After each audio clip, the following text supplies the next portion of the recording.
Barrel this week, Destiny 2, No Man's Sky, and other games I've been playing. This is Fandom Roulette. I'm Cody. And I'm Joe. How you doing? I'm doing well. How are you doing this week, Cody? I'm good. What nerdy stuff have you been doing this week? Well, I have had the exciting opportunity to be reading some of the multitude of Star Wars comics that have been coming out for a little over a year now. They're on trade 3s for most of them. But there have been a bunch of new Star Wars comics since Disney has taken over, published through Marvel. Written by a couple of my favorite writers in comics, actually. So there's the sort of Star Wars series, just called Star Wars, written by Jason Aaron, which at this point is just finished, or it's filling in the gap between New Hope and Empire Strikes Back.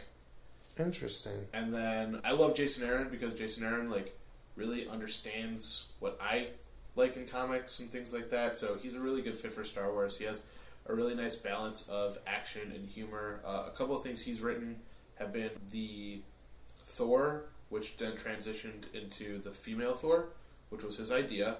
Nice.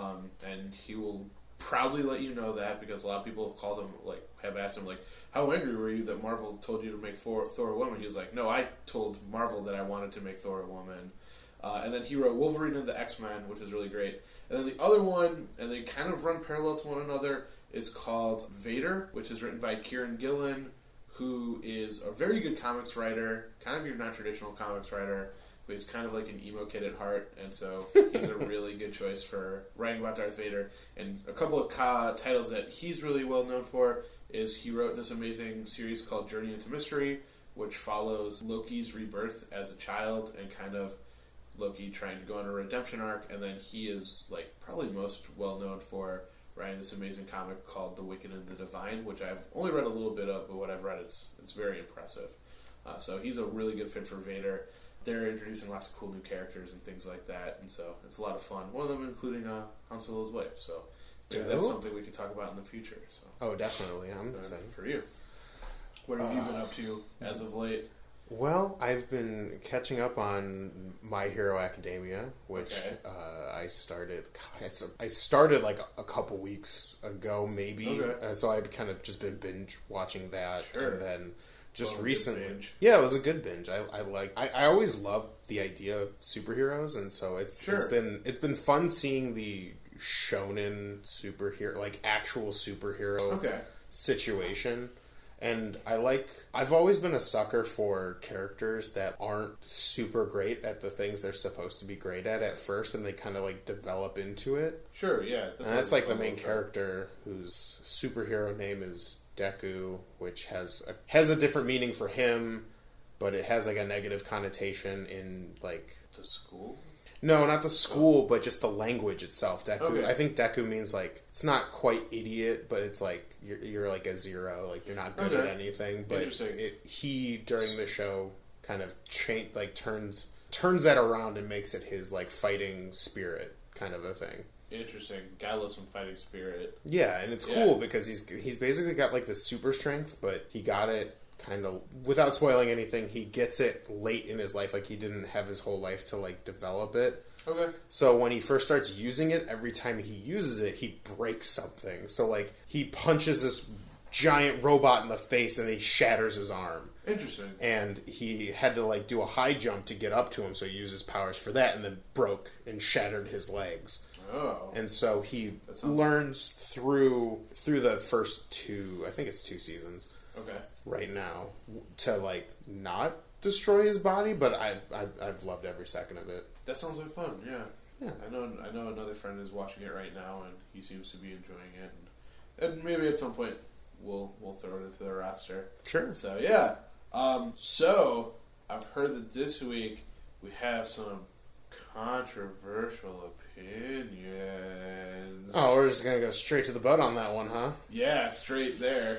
Okay, well, so one of the games that I've been playing as of late it's gotten overshadowed by Destiny 2, which we'll talk about, but one of the games that I've been playing recently, because they just had their third update, like third big update since the game came out, was No Man's Sky.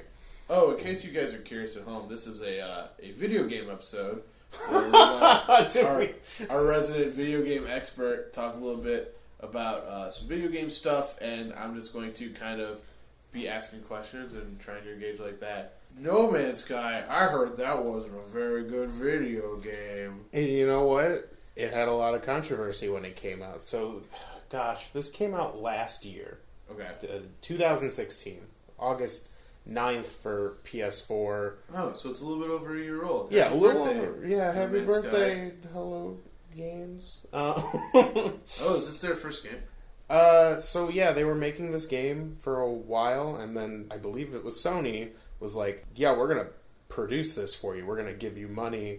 This looks great. And nothing Sony has ever touched has ever been bad, so I'm sure that they thought this was a home run. Well, that's the thing. A lot of it, I like to think there were two factors why the game did not do well. Sure. First off, they treated it like a AAA game when it clearly wasn't ready to be a AAA game. Okay. Did not have enough. The game was way too shallow for charging $60. Okay. I think that was its first fault. If they would have come out with last year a $30 game that was like, hey, this isn't done. This is an early access title. We're gonna patch it up. We're gonna patch it up, and then when the game does come out, it's gonna be a AAA game. It's gonna be dope. Sweet. Probably would have done better and had a bit of a better reaction than it did. Okay. Second part was its PR guy or its marketing was done by one of the kind of the lead developer. It was Sean Murray, who is probably now known as like the worst human in video game history by the standards that we've set for the video game industry. That's unfortunate. That's not a very good title to have. No, and I feel bad for the guy. He got kind of the poopy end of the stick for that one. He has this game that he really likes. Like it's his love child of space exploration, which I'm a super big fan of. Like, sure, yeah. I love exploration games, but space is dope, and I always wanted to be in a game where I could just dick around in the universe, get on a ship, go to a planet, experience some nonsense, leave that planet, go hyper jump to another system, find new all that stuff. It's in theory, this game was going to be like the game, like the perfect game. It was gonna have everything I wanted. Sure. But that's the problem with the hype train, which is this game got so overhyped. It got to E3. They were playing it at E3. And part of the problem is I think Sean Murray had... And granted, this is speculation. This is not an official message as to why he done goofed. Sure, yeah. But I think he was just afraid to let these people, the fans, hundreds and thousands of people who were looking forward to No Man's Sky down. Yeah. So what ended up happening, and one of the big complaints with the game is there were straight up lies through its marketing situation. One of the big things was, when this game comes out, will there be multiplayer? Okay. And he said yes. And so I'm going to guess there was not multiplayer. No. Within the first day, 2 Twitch streamers, and I forget which Twitch streamers did this. They found the places that they were at, because for I guess a too long didn't listen kind of short story of No Man's Sky, these guys built a big giant algorithm to produce basically a universe. I'm going to get the terminology mixed up, but made a giant universe with galaxies and planets and all these things. That checks out, I'm pretty sure. Yeah. Yeah. And so the whole game is, procedurally generated. All the planets are different, are supposed to be different from each other. The life forms on the planet are different from each other. Interesting. There were supposed to be, and there's different climates. So one planet is cold, and then the other one's blistering hot, and one is covered in crazy radiation, and some of them are desolate moons. Huh. And it's all, as far as I can tell, it was all randomly generated, and in theory, that should give you a lot of replayability. Yeah.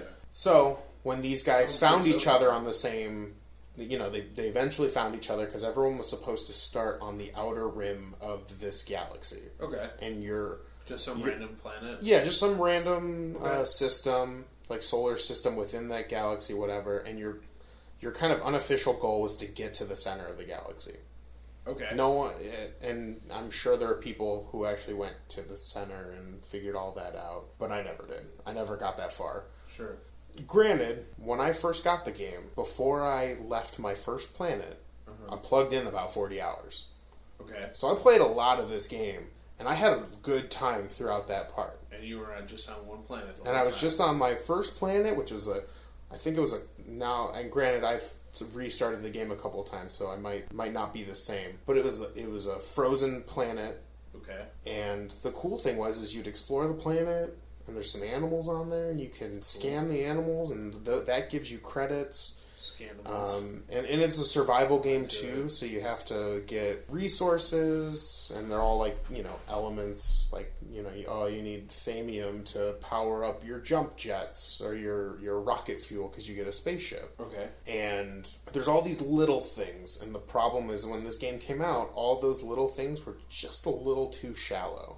Okay. Like, you got a ship, but there wasn't a whole lot to it. Or you got this cool, like, scanner that let you scan all the fauna and all the animals and all the things. But that was also very shallow. And it didn't give you a lot of money, so a lot of people ended up just kind of skipping that part of the game. Okay. Could upgrade and change out the mechanics of your guns, but when the game first came out, the OP strategy, the overpowered method, was to just put all your stats on the mining laser. Just forget all the other things you could get on it, because your mining laser could just decimate anything that it touched. So yeah, you got a gun. Okay. It was part mining laser, part like pew bolt casting weapon, because they're the enemy of the game, I guess you can call it. They were the Sentinels, and they're these like robots that, like, basically if you harvest resources on a planet and they watch you, they like try to kill you because you're not supposed to. I don't know, because they want you to die, I guess. I mean, fair. I guess if you didn't have a villain, it wouldn't necessarily be a game, would it? It would just kind of be like a... I mean, I don't know. It's one of those things where they could have just been you surviving, like you gathering resources to continue to thrive. But heck, even Minecraft has creepers. That's true. I mean, yeah, so in-game creatures, and throughout the game you find, like, obelisks, and you realize there's other races in the universe. But you don't speak the language. That's unfortunate. There's a lot of, like, there were a lot of fun instances where you would talk to somebody and be like, blah, blah, blah, blah, blah, blah, and then you don't know what it is, and then all you can do is say yes, no, or run away.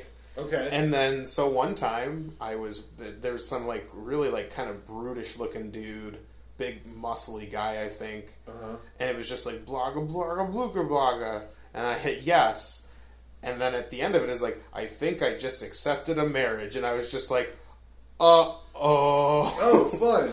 So yeah, there's a lot of silly things that you can do in the game, but they're all so shallow, because once I was done with that first planet, I was like, alright, I put 40 hours in, I'm looking forward to the next planet or the next solar system, and then I got out into space. And space was super boring. It's space. It's space. Like, where are the pirates coming to, shoot down my ship? Or where are and like, there's like a space station that you get to go to, and that's kind of cool. And you go there, and there's other ships there, and you can kind of like barter to either sell your resources to gain galactic bucks, or galactic bucks, you say? Yeah, space bucks. My favorite kind of bucks. Or just straight out buying a ship, like buying somebody else's ship. So that was kind of it. Like, there's all these neat little things, but they were all super shallow, because once you did that thing, like, that was it. There was, sure, you got that next big ship, but all that gave you was more inventory space, because this game is heavily based on inventory space. Ooh. So, everyone's favorite part about game play. Everyone just loves that good inventory management. Right. I love playing Tetris in my backpack. Yeah, Tetris in my backpack is actually the name of my launch game, my launch title. Originally it was called Tetris in my bento box, but I realized that wasn't going to scan quite as well. So it's Tetris in my backpack. So, needless to say. Yes. With all the hype that went around, this game was supposed to be like the messiah of games. Like, this was supposed to be the next coming, like... Of Game Jesus? Yeah, Game Jesus was going to come... Game Genie was going to come out of the screen and just send me into make Contra way easier. Yeah, like he was gonna do everything. This was No Man's Sky. Like this game got way hyped up. But then it sounded like no man went into that sky. Oh no!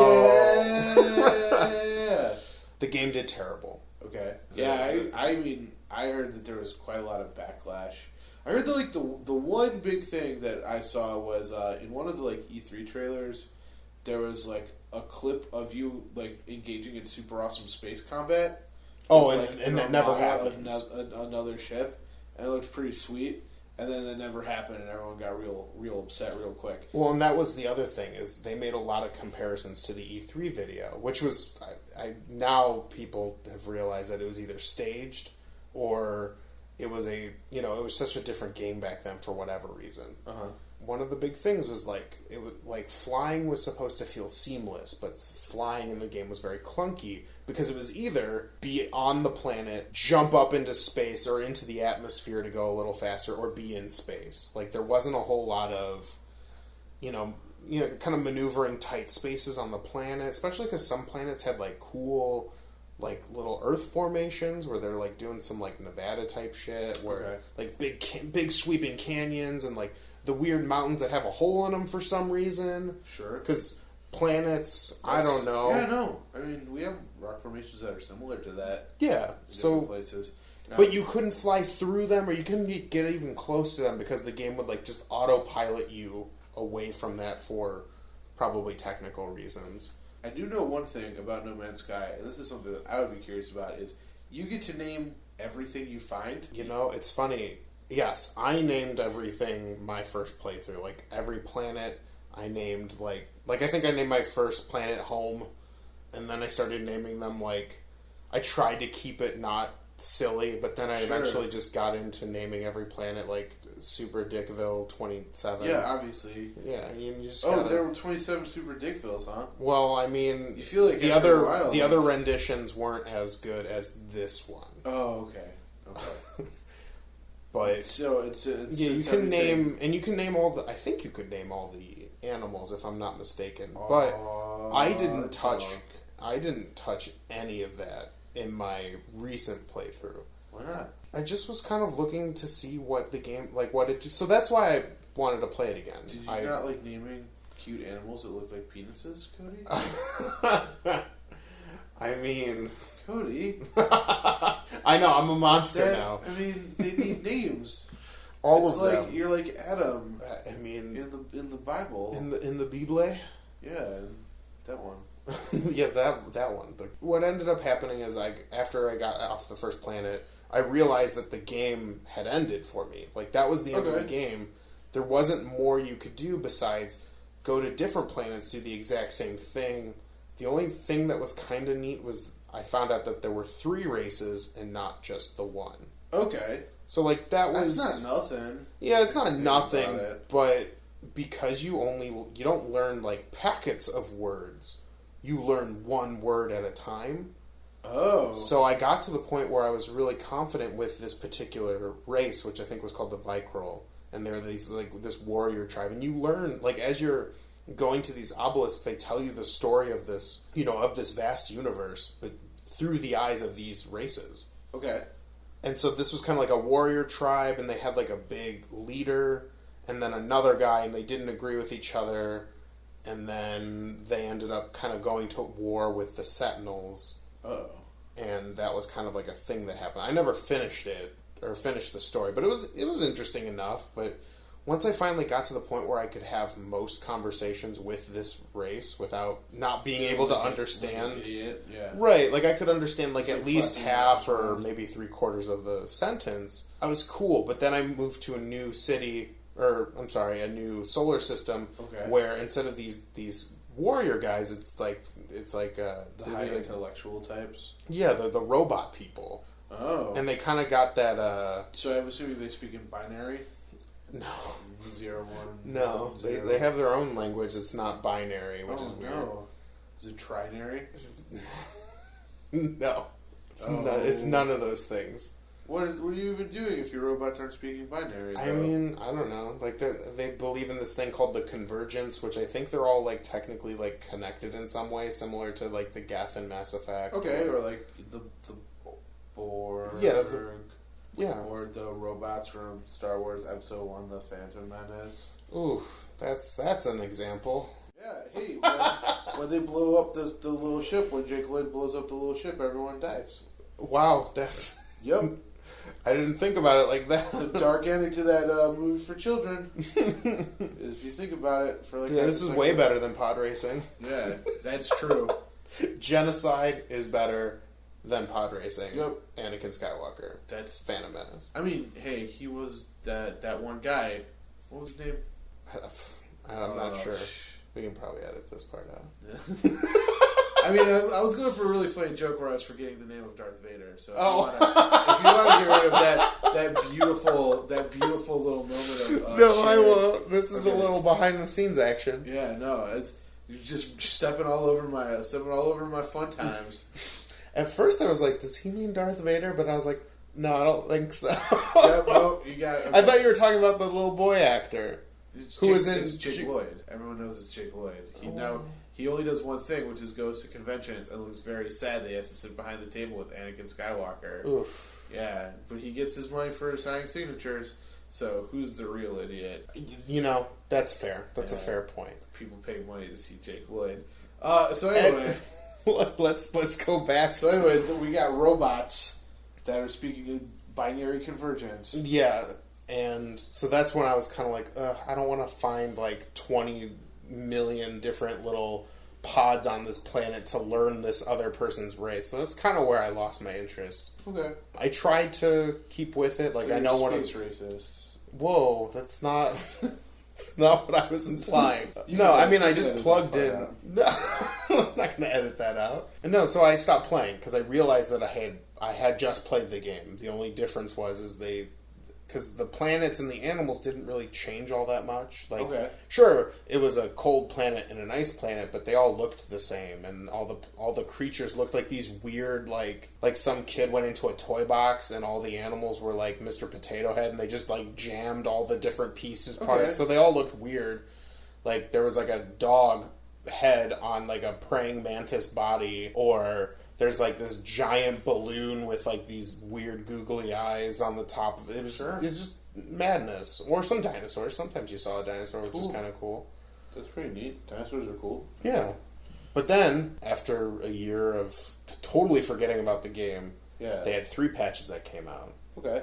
So one was, I don't remember the names of them, so I'm sorry for those of you who are really looking forward to me saying the names of these. Cool. One was like a base building thing. So you could dedicate a planet as your home planet and build like a cool little base. Nice. And you could do things like farming. So like you need a lot of resources in the game. Well, you could make them yourself in your little base instead of having to go to different planets and being like, oh, I found the water world, I gotta go get my water. Oh man, was Kevin Costner there? Yeah, he was. Water world? Yeah. Sweet. Yeah, he was a collectible herb.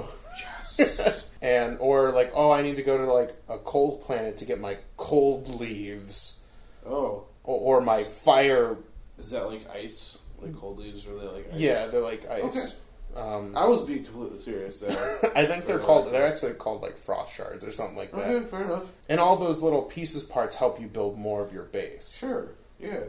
So that was kind of a neat update. Like, yeah, that was nice, having a planet to call your own. There were a couple little things they added to it, like you could scrap your base if you didn't like that planet anymore, and like say you got further along in the galaxy and you like this planet more, you could get all your resources from that old planet, like scrap that base and then rebuild it on a new planet. So that was kind of cool. Cool. And then they added a vehicle, like they added more to kind of the planets, because I think they realized at some point that the space part wasn't super great. Okay. But their planet was pretty close. Like, they were almost there. Cool. Okay. With the planet. So we get into the situation where they add, like, the go-kart update, where they add, like, a car with a laser beam, and then they add this cool kind of, almost like a speeder bike from Star Wars. Like a Mako, things like that. Yeah, like the Mako's like the first one, and then you get this, like, just this tank. Like, it's straight up just like a giant tank, which is really dope. It's pretty neat. Yeah, and that was the second update, and that was pretty cool. And then this third update, this was the one that I was like, all right, I'm interested. I read you got me back.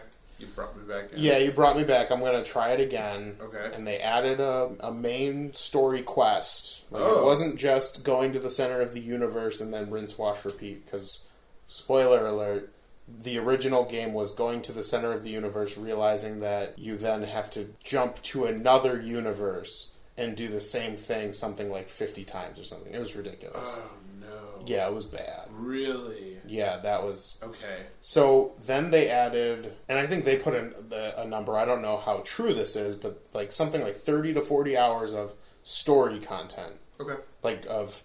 And they added some things like at the very beginning of the game, like you start off and like your ship's all busted and you're grounded. You have to like go and look for stuff. A little bit of Pikmin action, a little bit of Olimar. Yeah, a little bit of Olimar, but without the Pikmin.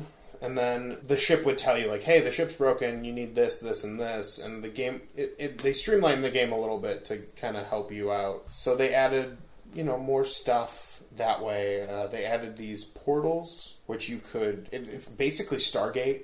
Like, you learn this language of the portals, and then you could dial in on those portals different areas, and you could teleport to them. And one of the big things that they were promoting with the patch is like, hey, send put your stuff up on Reddit or on social media or whatever, so that other people can get to these cool planets that you found. Because you'll eventually learn the different stuff. And then they added... Does that mean they added multiplayer then, or...? They've added a very loose multiplayer. Okay. So right now, their multiplayer, as I think up to, I want to say 16 people can be like pseudo-connected. Oh, wow. That's pretty good. And the thing... But this is where things kind of get a little, why I say it's pseudo-multiplayer is you don't see the people, like, we still don't know what your character looks like. You just see this kind of, like, weird glitch, which is basically just an orb that, like, moves around with you. Kind of like a Dark Souls-y thing. Yeah, a little bit. And so, like I said, it's pseudo-multiplayer. I think you guys can do stuff together, but it's very limited, and they've said that it's kind of like a rough... outline of what we want multiplayer to be. Okay. I know there's something else I'm missing. Oh, they added, at some point in one of the patches, they added starships, where you could, like, instead of just having, like, your little X-Wing, you can have, a Star Destroyer kind of thing that you can teleport to different, planets and stuff like that. They're super expensive. I never got to one, because I know there's, like, some crazy... 420, 360 no-scope strats to get enough money to buy one, but I just never got to that point in the game. I was just trying to do the story, because, like, that seemed really interesting to me, because I actually wanted to know more about these 3 different races, because they seemed really interesting, but I just didn't want to learn it through such a mundane... Like a log systematic approach, too. Yeah, like, I don't want to just read through a bunch of logs, I want to experience it a little bit, so I'm kind of hoping that this...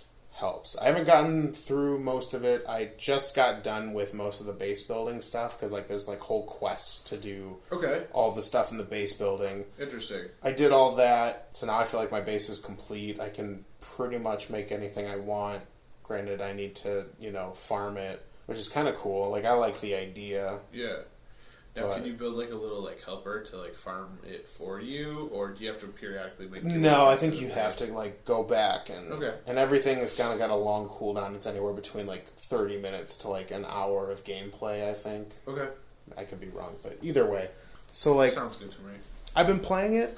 I think now it has enough in it where 60... I mean, it still might be a lot for a lot of people, especially with kind of the negative... feed surrounding it. Yeah, but I think if you lived under a rock, never heard of this game, and you're like, oh, this is a cool space exploration game for $60, I think now it might be worth it. So do you think it was an example of they were forced to kind of throw out an unfinished product? Oh, absolutely. Okay.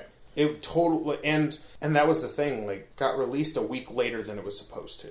Okay. So, kind of at the last, I remember even being kind of, upset, because I'm looking forward to this game, supposed to be the game genie of modern day video games. Sure. And all of a sudden they're like, yeah, we have to push it back a week. And people were super mad. Not only, I wasn't very vocal about it, I was just kind of like, man, I wish I could play it this week, but I guess I can wait. Where other people are like, I'm gonna kill Sean if he doesn't produce this game, and I'm just like, holy crap, man! There are a lot of mad people. Are you suggesting that people get angry on the internet, Cody? Because I don't know if I've ever run across that in my own personal experience. Okay. Yeah. Well, it's in the very dark, seedy parts of the internet, like kind of the back alleys. I only go to the good places. Like AOL.com. Yeah, obviously AOL keywords. I mean, I still get my internet on a CD-ROM, so... Oh, that's good. Yeah, it's pretty cool. Yeah, you get free 30-day trial of... Yep, 100-plus hours. Oh, yeah. Yeah, and I haven't had a phone call in 10 years. Ooh. Yeah. But anyway, where do you think they're going to go from here? Do you think they're going to make things a little bit more robust, like add enemies that might just kind of sneak up and gotta blast away at them, or... So right now, I think the stuff on the planet is pretty alright. Like, it's in a good spot. Cool. I think my personal thing, because, like, this was the part I was really excited for, was, like, all that space combat and kind of... I want to see a galaxy that's more... Because now it's... you'll see ships flying across the planet. It's like, that's cool. And you can shoot those down if you want to be a pirate and do all that stuff. Like, that's a thing you can do. Okay. I just wish it was a little more alive.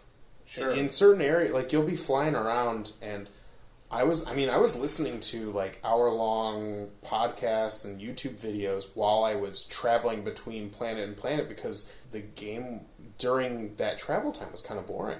There wasn't a lot to do. I mean, they've done great strides. Like, they have, like, capital ships that'll come in, like those, like, cruisers that you get to find. When you first enter a new solar system, sometimes they'll, like, send out an SOS, be like, hey, this pirate's fucking us up. Do you want to help us? And you can shoot down the pirate, and they're like, hey, man, you're cool. We'll come hang out on our ship for a little bit, and they'll, like, give you a reward. Okay. And if you want to buy their ship, it's cheaper. Like, they give you, like, a little discount for it. So that's kind of cool. That is nice. So they figured out ways to gamify it a little more, it sounds like. Yeah, and I think... And they added a quest system, so I don't necessarily think it's content that... Well, I don't know if I want to say that, because I do feel that there still could be more content. Okay. I just think they need it in other places that's not on the planet. Like, I would love to see, like, a bunch of ships flying around. I would love to see actual skirmishes. Like, two capital ships fighting each other, and then, both of them send out, like, hey, come help us, and then depending on who you back up, maybe does some kind of faction thing, where you get more in line with factions, and I wish they would do... just so that the game feels more alive. I would also love to see planets that are... And granted, I don't know why this is the case. Like, it seems like there's very few, but also very... Like, they did this weird job of making the game feel very sparse. Yeah. Where there's not a lot of people around, but then you've got, like, these capital ships that fly in with, with 20 or... 30 different little tiny ships around it. Sure. So the game feels sparse with civilization, but at the same time feels very alive. Okay. And I would like to see planets have more, like I would almost love to see... Like colonies? Or like a colony city. Like, maybe there's only one on the planet, and maybe you don't get to, like, explore it that much, maybe, but, like, just something to show that there's a little more out there than just these weird... kind of galaxy get-go stop stations. Yeah. And then, just to make it feel a little more alive, because I think they've got a lot of content, and I think there's a lot of story that can be found through there. It just feels very dead in certain areas that I feel like could get a bump. Then, so is the implication that your character is human, or are you another alien race yourself? So in this last patch, they introduced a fourth race. Okay. And I think it's implied that you are that fourth race, which is kind of these almost lizard people. Oh. Like, yeah, like some, like, upright, green, speckled lizard people. Some Argonian? Actually. Yeah, maybe. Some weird form of the Argonian. Cool. So, yeah. Sounds like fun. So, yeah, where can you get this? Where is it available? On all the different systems? Or? Yeah, it's on the PlayStation 4, Xbox. It's on PC. Okay. You can get it on Steam. It's on the Switch? No. Nothing's on the Switch. Not a whole lot's on the Switch. I won't say nothing. I did enjoy Breath of the Wild. Sure, everyone did. But yeah, Nintendo knows how to do a launch title. It's true. They do know how to do some launch titles. Hey everyone, thank you so much for getting to this point. I'm Cody, resident nerd here at Fandom Roulette Podcast. If you want in on the conversation, if you want to talk about video games, how you feel about No Man's Sky and Destiny and all that, I'm sure you have a lot to say. You can tweet us at fandomr_podcast. That's our Twitter handle. If you want to get a little more personable, want it a little more private, I understand. You can reach us at fanroulettepodcast@gmail.com. If you're looking for updates, information about things such as when our YouTube's going to go up, when we're going to get on iTunes, when we're going to do something big, you can follow us at fandomroulette.com. That's where we're going to be doing updates. That's where episodes are going to go live first. That's where you want to be for anything Fandom Roulette. Again, thank you so much, guys, and as always, stay nerdy. But jumping into a different game, a little more popular, one that's not quite getting as much heat as No Man's Sky did, Destiny 2. Now, isn't that game in beta right now? No, it actually just came out this week. Okay. So when I originally played the beta, when we were first going to record this session, yes, it was in its beta, and it was like 2 weeks ago. Right. So here's the thing: in the AAA industry, beta doesn't actually mean what it should mean. So beta testing, for people who are kind of wondering what words I'm throwing out there. A lot of game companies, especially indie ones, the indie ones are pretty notorious for this. They'll throw out an unfinished game. Okay. Yeah. And beta testing is, the features are all there, we're bug testing. Like, if you see, if you're clipping through walls, or you're doing something that you feel like shouldn't be doing, report this to us, we'll fix it. It's a bug testing phase. Mm-hmm. And, however, and it got really popular with the indie crowd. Yeah. Because they don't have the same amount of money as these AAA studios. So they don't have play testers and... Exactly. So they basically get free play testers, and people will buy the game early just to be a part of that. Sure, yeah. So the AAA teams figured this out. And their beta tests are basically just here's the polished game, it's done, and we want you to pre-order the game so you can play in the beta. So why not just call it early access? I mean...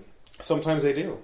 Okay. For the most part, it is just early access with the potential, if there are bugs, which typically, at least from when I played, there wasn't a whole, in the last 4 years, in all the betas that I've been a part of for AAA games, there haven't been a whole lot to report. Okay.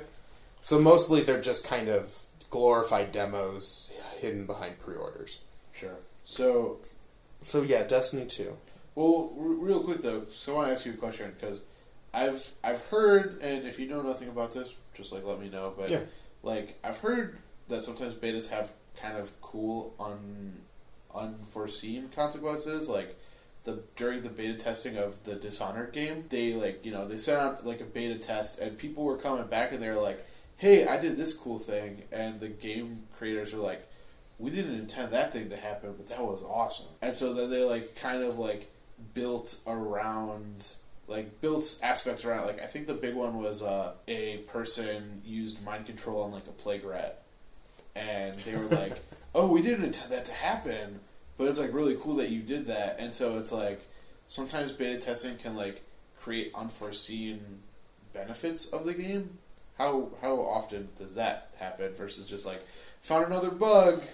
Okay, cool, we gotta get rid of that bug. I mean, most of the time when I play, I don't see a lot of, the positive stuff, unfortunately. Okay. And maybe that's because I think that's part of the game. I mean, maybe that's what it was. I mean, I've been in so many over the course of many years where maybe I just thought it was, that was part of the par for the course, and then nobody ever, and everyone else thought the same thing, so they never brought it up. And then the developers were just cool, okay, and then they just kind of keep their mouth shut about it, because fair enough, that's a thing they can do. Most of the time, I just see, tweaks. So, for instance, Destiny 2 beta. Yeah. So, Destiny, the first game... Yeah, please give me some background, because I don't know anything about this. So I just know that Peter Dinklage was in it at one point, and then controversy happened. So Destiny 1 came out in 2014. Yeah. So to give you perspective, it came out 2 years before Game Genie, Messiah, No Man's Sky was supposed to come out. Yes. It was Bungie's... So Bungie, in some form, kind of lost Halo, or the Master Chief, rather, to Microsoft. Okay. So, and they kind of split apart because of differences in... They wanted to do their own thing, and Microsoft was like, hey, how about you make some more of that Halo that everyone loves so much? Exactly. So they wanted to make their own kind of brainchild for their own sci-fi shooter, and not just the Master Chief. So Destiny came about, and Destiny's story is vast and wide, so I won't get into the specifics, but you are a guardian, which is basically... Earth has been... Human civilization has moved to basically one city on Earth, and it's protected by this giant orb called the Traveler. Okay. And as a guardian, you've gained some of this Traveler's magic juice, magic powers that makes it so that you can't die. So you can, like, and this is kind of a stretch, you can die, but you always come back. Like the light resurrects you. And that's kind of gameplay how they've made. And so this game... I figured that's what you meant by you couldn't die, because if it was this game where you were, like, immortal to all things, that wouldn't be fun either. Yeah. So in this game, it's a first-person shooter with a lot of MMO RPG elements to it. Okay. They wanted to create a first-person shooter with this, this big community of people who want to learn more about the story, because there's a lot left, at least in the first game, and this was kind of some of the big controversy to Destiny 1, was a lot of the story was left to these little snippets of text that you could only read on, like, an app or their website out of the game. Oh, so they really made you, like, go deep into the mystery box. Right, and to me, I didn't like that. I was not a fan of finding these snippets and then leaving the game so that I could read up on the story when they could have just given it to me in the game. Well, especially because if it's through the app or the website, then that means they're getting increased monetization from hits on the website and things like that. Okay. Right. So that kind of irked me. But yeah, for sure. That's the gameplay, smooth. Okay. Smooth like butter. This game, kind of RPG first-person shooter, like, this game ran really good. The controls were really solid. Like, this was the next Halo if they had included a story in there. Sure. And that was kind of the big problem with Destiny 1, or at least the base game, was that there wasn't a lot of story, and the story missions that you were in led you to encounter the different enemy types, because there's, like, 3 different races that are, like, trying to get the Traveler back from you. Okay. One's the Fallen, and they're this kind of weird, almost, I don't want to say insectoid, but they, like, very, like, kind of goofy-looking creatures that used to be part of the Traveler. Okay. Kind of like how the human civilization is now. But then the Traveler left them for some reason. Oh, no. So now they're like, we want it back. And then there's the Cabal, which are these very brutish, big, giant creatures that are like, let's just blow everything up. All right. F everything. And then there's the Vex, which is very similar to the Geth, like, very robotic. Okay. Like, they're just a bunch of robots all connected with one giant... like Mother Brain? Yeah, Mother Brain. And then there's... Oh, kind of like the robots at the end of Phantom Menace. When Anakin blows up the mothership and they all go down. Genocidal... I'm not going to let you make the Darth Vader joke. I'm just going to... With who? What? Who? Darth Vader. Oh, yeah, because he was played by Jake Lloyd as a little kid. Oh, God. Anyways, and then there was one... I gotta make this interesting for myself somehow. That's fair. And then there's the Hive. And the Hive was kind of it was kind of like the Flood in Halo, like kind of like a zombie-ish, very Lovecraftian kind of monster race. Right. And they're just all there for devouring everything in sight. Cool. And so the base game had some, It wasn't popular for everyone. A lot of people liked it because it's a solid game, but there was some backlash with, like, the lack of story. So is it just that traditional kind of MMO problem of, because it's an open world game, like, you can experience any part of the story at any point, so everything's just kind of basically, like, do you understand what I'm saying? Where it's you might accidentally, like, stumble your way into something that, if it was a more traditional game, would be, like, considered, like, a third act, like, plot point. But, you found it in the first hour of gameplay because you went left instead of right, because it's an MMO. There's, like, really no restraints there. Yeah. Whoops, you accidentally stumbled your way into, like, a big important plot point thing that should have happened later in the game, but... No, and they did a pretty good job at... that aspect of things? Yeah. You went through... because you had to go to different planets. So you start on Earth. Oh, okay. And you're in basically what was old Russia. Nice. And so, like, there's a lot of cool stuff there. And the game kind of takes you through objectives that take you from Earth to Mars... and then to, I believe, a moon of Jupiter. Shit. Is it Ganymede? I don't know. A different planet. Is it Eros? I don't know. Is it, Or maybe it's Neptune. Either way, not important. You go to a bunch of different planets, and they have you go through basically story missions. And once the story missions are over, you spend the rest of the game kind of doing repeatable...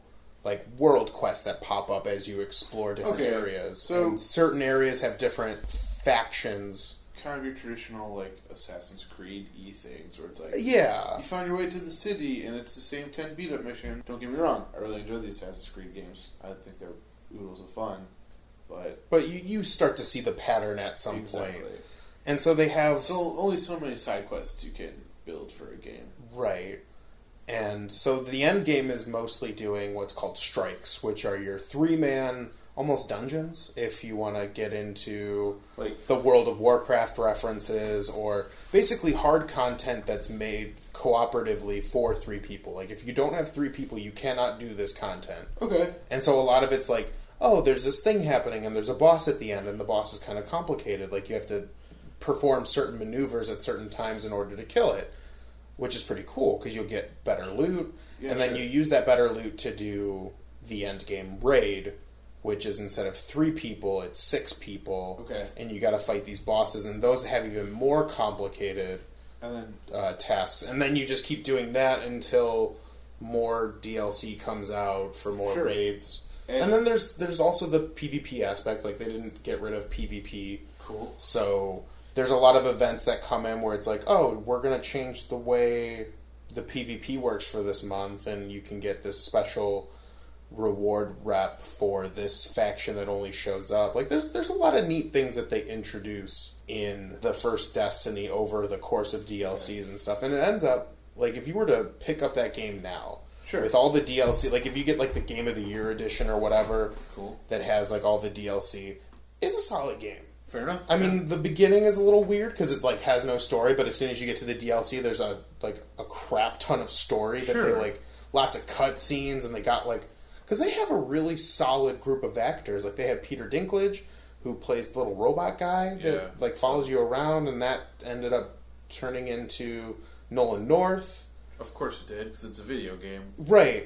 And then they had, So, I have a quick question. Yeah. Are there different, like, classes and things like that? There are 3. when you do those end game mission things, was it like you needed to have like a tank boy and a snipe boy and like a heal boy before you could go in, or can you just be like 3 tank boys running through? There were definitely optimal classes. Like, I think what ended up being popular was you had one of every class for the strikes. Like.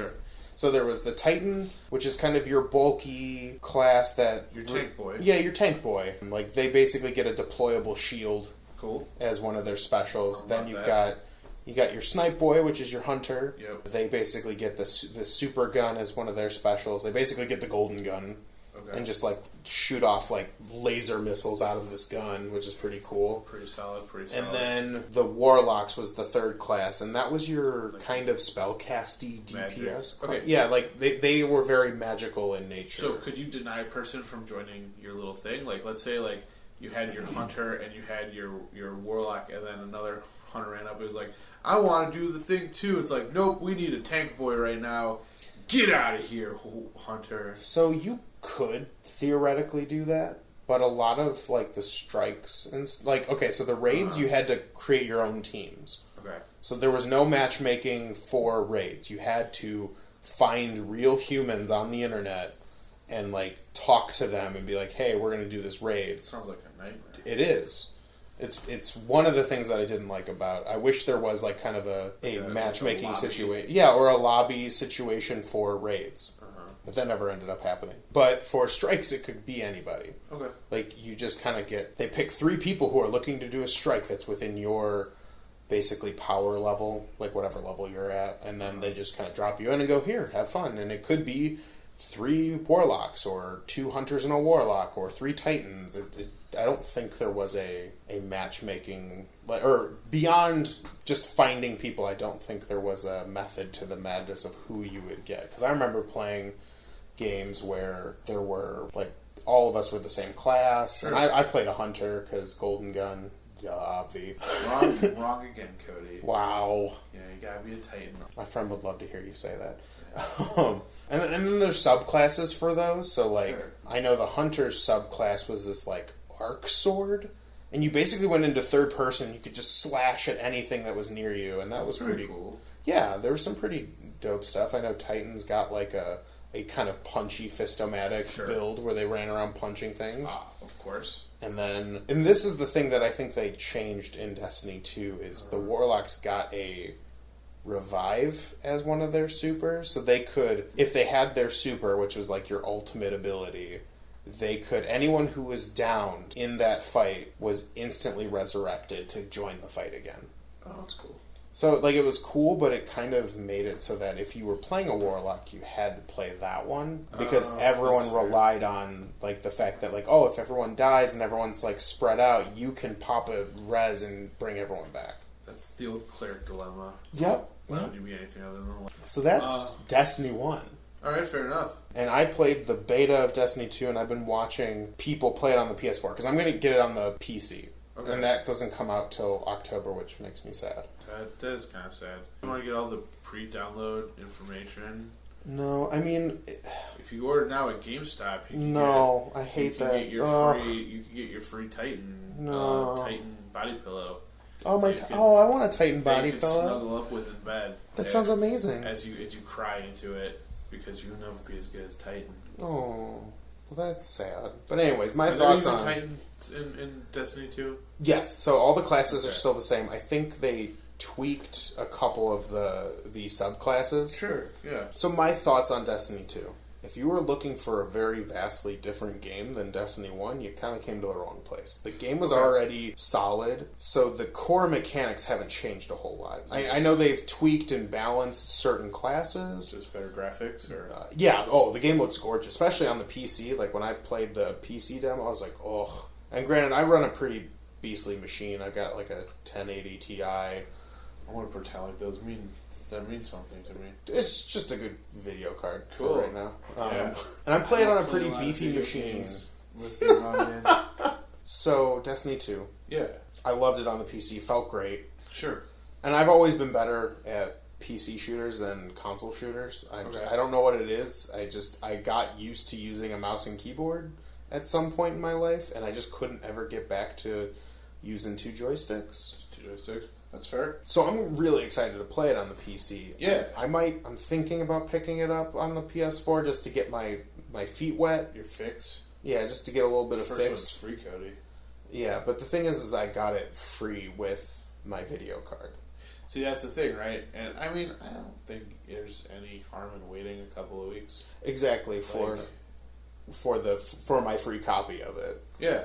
So that's why I've been kind of hesitant and just kind of letting people play it and watching people like maybe do some combat. I don't want to really spoil the story element. So I've been like kind of keeping the game on mute, watching some people play it on Twitch just to kind of get my bearings. Sure, see what's really changed. Figuring out. But yeah, overall, if you're looking for something vastly different, you went to the wrong Destiny 2. It's very, in terms of mechanics, it's very similar. Okay.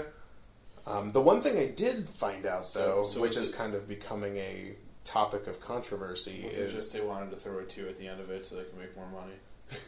No, I mean, I don't think I can be the judge of that without playing the full game, but that's from fair. From what I've seen and from what I've played, it definitely feels like a 2.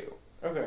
Doesn't feel like Destiny Super Cabal Strikes Back. We figured that you wouldn't spend more money on DLC, so we just threw a 2 and put it onto a CD ROM. Like, the game looks great. Cool. There's definitely, like, brand new story. You know, you got to go through the whole leveling up process again. I feel like it's, for now, from what I've seen, a separate game. But the thing that kind of bums me out is the microtransactions in the game. So, okay. I guess we're talking about a 2017 game, huh? Yeah, That's 2017. It's a AAA game, costs $60, but there's microtransactions in the game? Like, I don't know, that feels weird to me. Like, I already paid you $60 for this game. Like, I understand that you all got mouths to feed and stuff, so, but like, I feel like I'm being nickel and dime. And granted, from what I've read, it is just cosmetics and mild buffs in the game. Okay. And in the game, you can still acquire all this stuff through playing.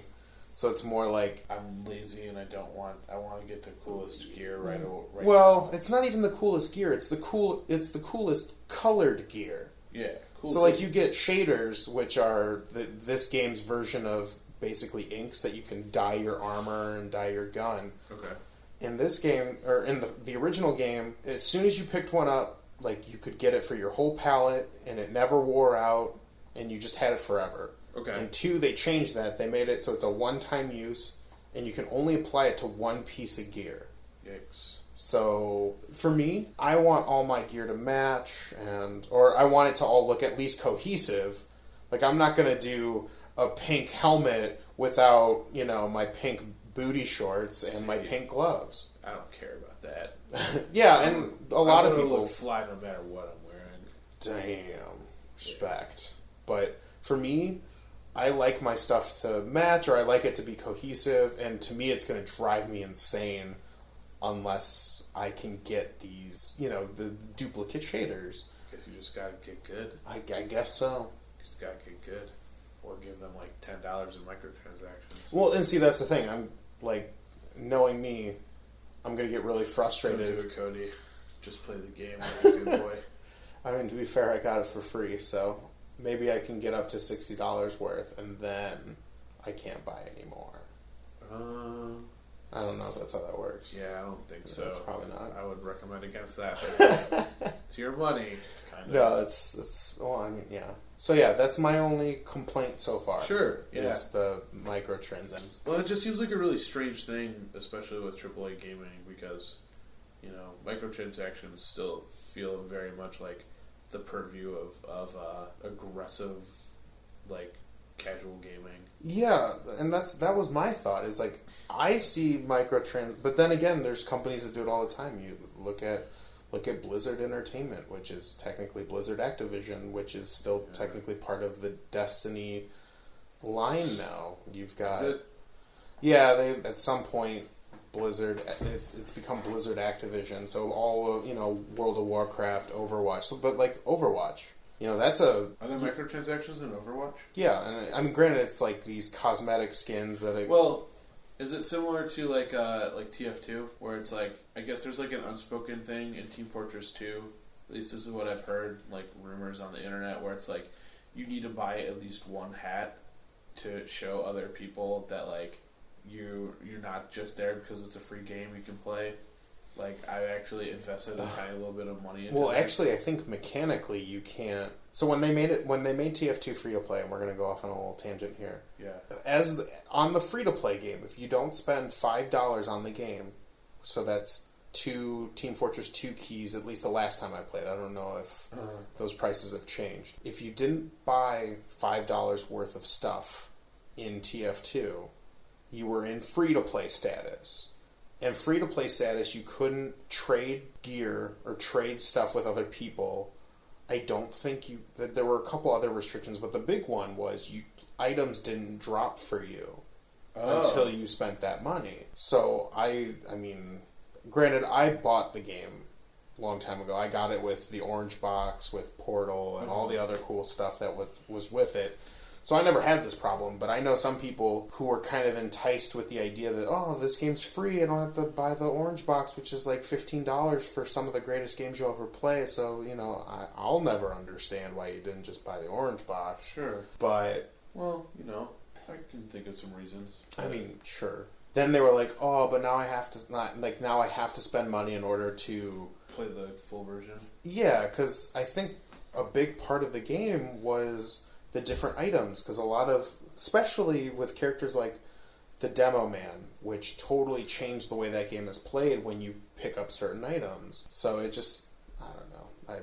But yeah, I don't know if it was an unspoken rule, but I think just mechanically you needed to show people like, oh, I spent money on a hat or something. So see, that's what I always heard, but like I said, video games really...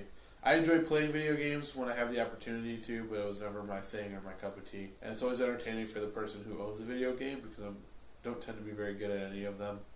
Although I was rocking out to some Dishonored over the weekend. Nice. So, yeah. Dishonored's a dope game. It was. I was having a lot of fun, and I was doing surprisingly well as a sneaker. Like, nice. That's not generally how I do things, but I was doing really well as a sneaker. But anyway, back to like microtransactions and yeah, such. so that's my... I'm not a fan of microtransactions.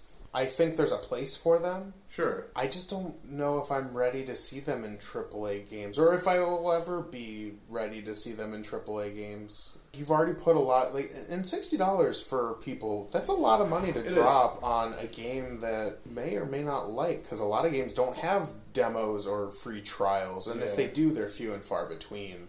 And then, what's like the ratio of like DLCs that cost money versus DLCs that don't cost money? For Destiny? I mean, just in gaming in general. Oof, that's all over the place. Because I know that like a lot of people like will call out, it's like, I already spent $60 on this game, and then you want me to pay $20 more for a DLC, but like a lot of times it's like certain DLCs are like, yeah, but it's like basically like a whole new sphere of the game. If you think about it, it's like, we'll give you this one for free because it's basically just like a new character or whatever. But like, here's like, no, like this is actually like 2 new levels. That's a lot of time and money we spent on this thing. So my opinion on that has changed. I used to be one of those people that was like, WTF, I spent $60 on this game, why am I spending another $15 to $20 for DLC? But I've had some really good experiences with that. So The Witcher 3, which if any of you haven't played it and like video games, fantastic game. Probably one of my favorites that have come out in a long time. Their DLC, which I believe is your standard affair, it's $15 to $20, adds upwards to 15 to 20 hours of new gameplay. Like, new gameplay, not like that pseudo, like, oh, well, you're going to be fighting the same bandits, but with a different reskin. Like, different monsters, different story, different a lot of things. And so some companies do it right. Sure. The company, Project CD Red, they did it right. I think Nintendo occasionally does it right. I thought the Mario Kart DLCs weren't terrible. Okay. Because I think I ended up spending, like, I got the deal where you got the couple maps and a couple of new racers. And, like, one of them was Link, which was pretty cool. And that DLC was fine. But then there's... I remember Mass Effect 2's DLC was pretty cool. You had the Shadow Broker stuff. Oh, yeah, Shadow Broker? Brought Liara back into the fold. Oh, yeah. I love the Shadow Broker. I know this one isn't, like, quite as cool, but, like, you could go and explore the wreckage of the old Normandy. Oh, that was pretty cool. I got all the DLC for Mass Effect 2. I was in love with that game. I think that was just... We got one of the better characters then, too. Yeah, I had Javik. Javik, yeah. And that's another thing. So when Javik came out, he was $5, but he was a pretty integral part of the lore of that game. Like, not necessarily the most important character, because he didn't... That was 3, right? Or... Was it 3? No. 2. Who's Javik again? Remind me. Oh wait, no, maybe it was 3. Yeah, 2 was like the old mercenary. Oh yeah. I can't remember his name now. Yeah. I know who you're talking about, but yeah, no. In 3, it was Javik, who was a Prothean, yeah, which was a huge part of Mass Effect lore, because they were the last. Well, spoiler alert, if you haven't played it, you might want to skip ahead a little bit. They were the last species to fight off the Reapers. You know, the Reaper cycle of consuming all life and then letting the lower species get up to that level and continue the cycle over and over again. I don't know how I feel about $5 character interactions. Like, I know that you put a lot of work into voice acting and animating and stuff, but that stuff, especially when it's day one, like that to me feels a little cheap. Yeah. Like, that's well, it's almost like they had it ready, but it's like, we gotta monetize this bad boy. Right, and to me, if you make a good game, you don't need to monetize it the way that some companies do. Mm-hmm. Like, the people will just buy the game. It's fair. Some people would disagree with me, and I say there's fair arguments on both sides, but my personal opinion is if you make a good game, people will flock to it. Cool. I have no strong opinion one way or the other, unfortunately, because that's fair. I don't have a lot of knowledge in this. Well, any last questions before we move on to the kind of short and last part of the section? Not at the moment. Maybe if we get some angry responses. No, some viewer feedback. Whoa. Maybe we can revisit Destiny 2 after I've played it in a future podcast. Yeah, I look forward to that. So, other games that I've been playing. So those games, No Man's Sky, that was earlier last month. Destiny 2 was a couple weeks ago. I'm still waiting for that. The games I've been playing right now. Okay. XCOM 2, War of the Chosen. Nice. That game is dope. I've watched people play that game. I've died in that game a few times. You know, you haven't died in my game yet, so that's good. Yeah. Wait, what class am I in your game? I don't know off the top of my head. I'm the tanky one. Maybe. Good. So for those of you who don't know what XCOM 2 is, it's a tactical strategy game. It's brutality. Yeah, known for its very brutal gameplay. There's permadeath. You recruit basically a fighting alien team, and you build them up. You level them up like in a standard video game RPG. But when they die, there isn't a Phoenix Down. There isn't some resurrection stone. They're gone unless you want to, what people call save scum, and go back to an earlier save to save them. Yep. Which I've done a couple times. To be fair. Save scum. I know. I am scum of the earth. So I've been playing that, and I won't get too deep into it. That's a whole episode. That could be a whole episode. But to get the shorthand of it, if you like the XCOM games, like, go watch somebody play it, especially now that it's been out and people are kind of, doing like pro legendary runs and all this crazy stuff. Pro strat guides. Yeah.